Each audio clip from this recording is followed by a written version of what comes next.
بسم اللہ الرحمن الرحیم ولا تباشروہن وانتم عاکفون فی المساجد۔ سورہ بقرہ کی 187 نمبر آیت کا یہ جز مساجد میں اعتکاف کے آداب کے متعلق ہے۔ ولا تباشروہن، لا کا لفظ یہ بتا رہا ہے کہ اس لفظ میں اللہ رب العزت کسی بات سے منع فرما رہا ہے، اور وہ بات کیا ہے؟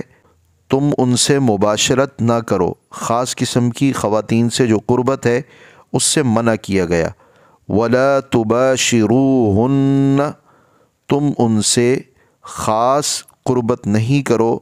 وانتم، جب کہ تم، یہاں واو کا ترجمہ اور کے بجائے حالانکہ کا ترجمہ ہوگا، جب کہ تم عاکفون، ٹھہرے ہوئے ہو۔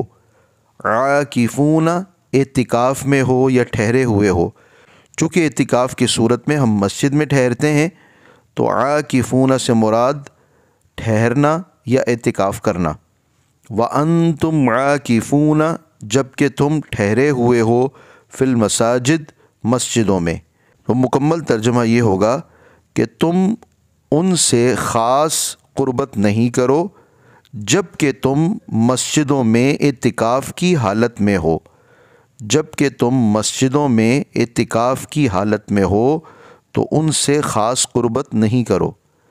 اعتکاف بہت بڑی عبادت ہے جسے رسول اقدس صلی اللہ علیہ وسلم نے اپنے ساتھ عمرہ کرنے کے مترادف قرار دیا۔ اعتکاف سے راہ خدا کے تمام حسن عمل ملنے کی بھی بشارت ہے۔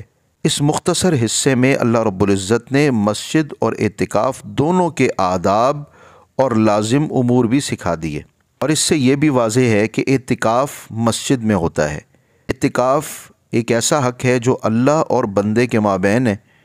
بندہ اپنی لغزشوں کی تلافی اور عبادت کی روح کو پانے کے لیے دنیا سے بالکل الگ تھلگ ہو کر مسجد میں بسیرا کرتا ہے۔ ایسے میں جنسی خواہشات کا درمیان میں حائل ہونا ان دنوں میں بالخصوص اعتکاف کی صورت میں ممنوع ہے۔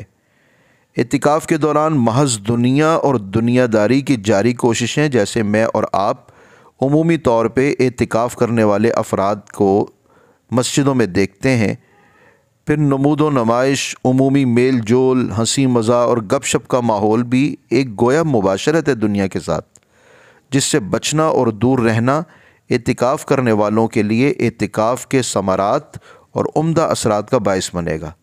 آج کا سبق مکمل ہوا۔